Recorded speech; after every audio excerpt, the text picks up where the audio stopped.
Hello, I'm Laura Ellis, and this is Because There's More, the show that takes a closer look at decision making. Today, I'm absolutely honored to have on Paul Gibbons. Welcome to the show, Paul. Well, thank you, Laura.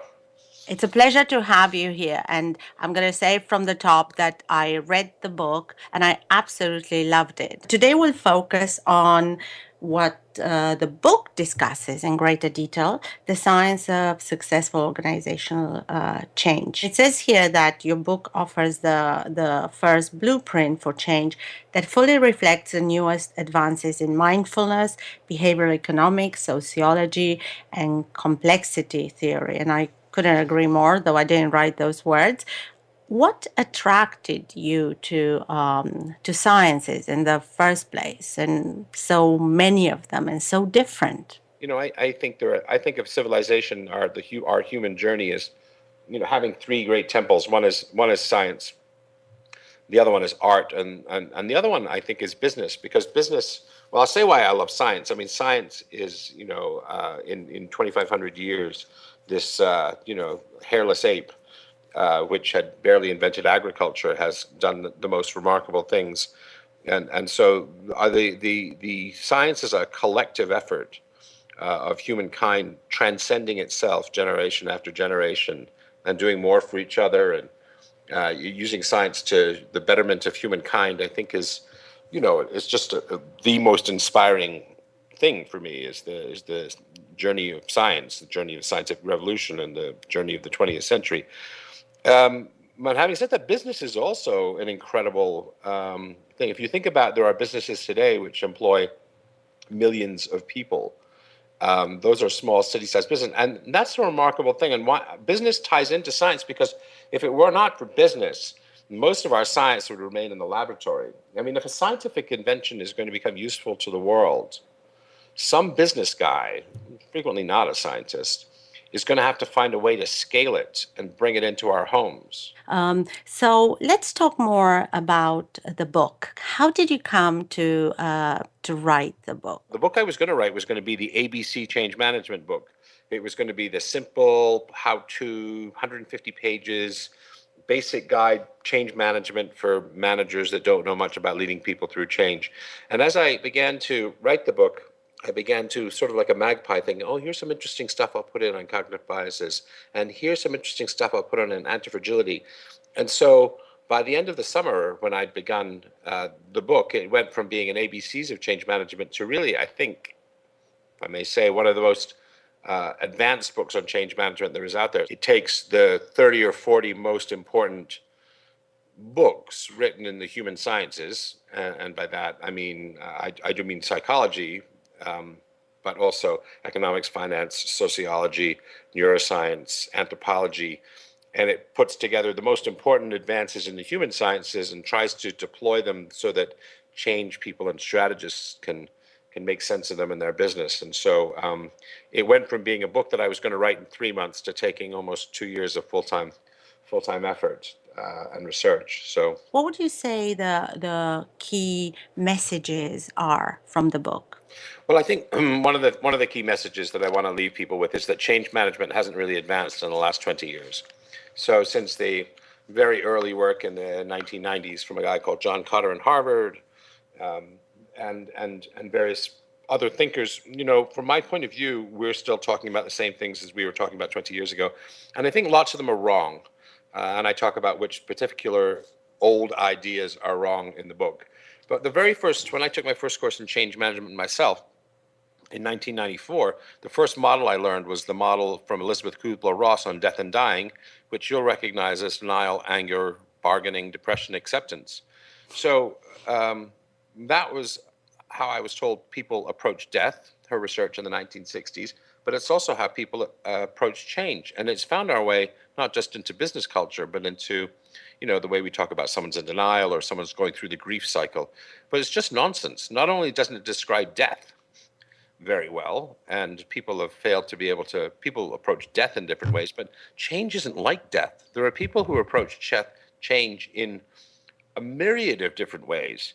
And some people, and these are the kind of people with whom it's great to work, uh, are excited by it and challenged by it and intrigued by it and enticed by it and want to be part of it. So just one of these models that was accepted as truth is just garbage. And I mean, I go through that, and there's another famous model which is unfreeze, move, Yeah, refreeze. yeah. Again, a model that's not accurate. And then one of the other ones that's associated with John Cotter's work is something called a burning platform, which is a metaphor for people jumping off an oil rig that's about to collapse.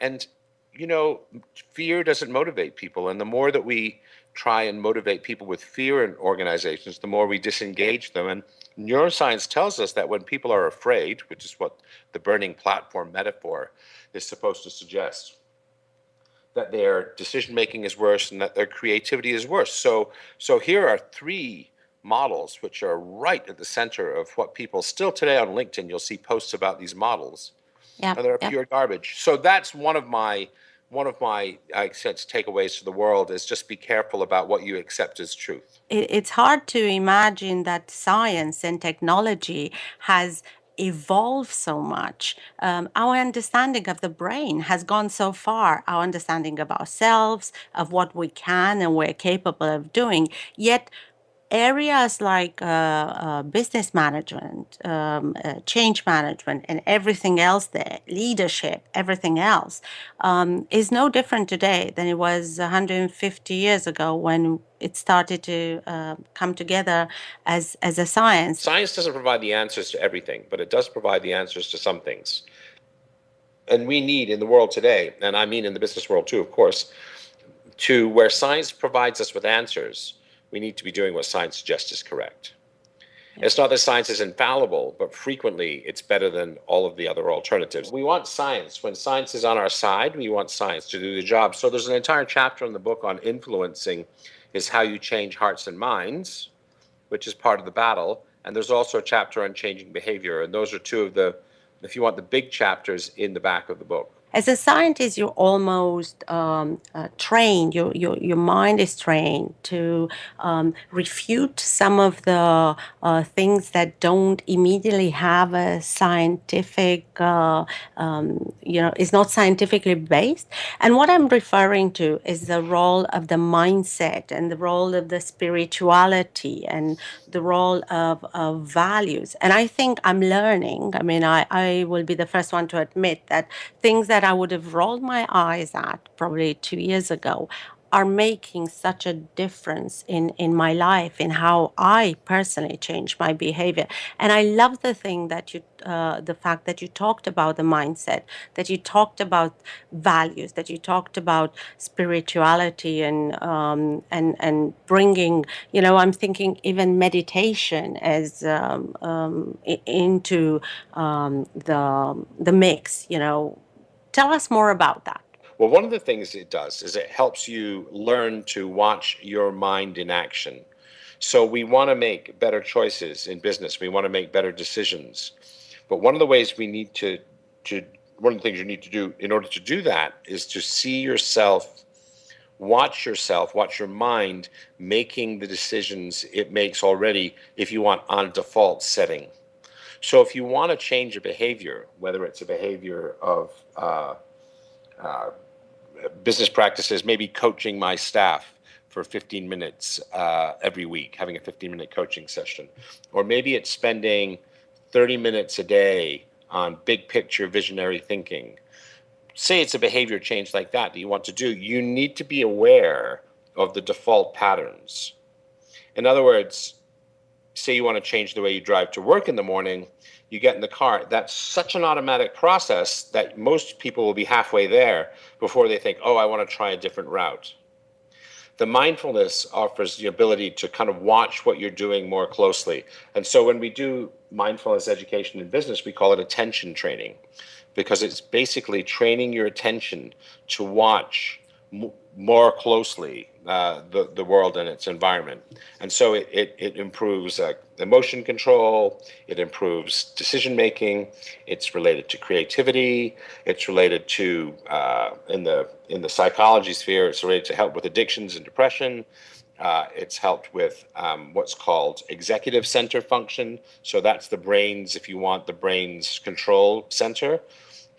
Is called metacognition, or the executive faculty. So all of those things are strengthened by mindfulness education. And so that's one of the reasons why Google, for example, and several other leading companies who have the money to experiment on these things are actually offering. Google have a program called Search Inside Yourself, which actually teaches their managers who are working, people work like crazy at Google, 60, 70 hours a week, who teaches them the practice of mindfulness, not just because they want to be nice guys, but because they want their managers, their workers making better decisions day in and day out. And so mindfulness education is one of the things I cover. There's probably half a chapter in the book on the evidence that mindfulness works in business, and then some suggestions for how you might use it in your organization.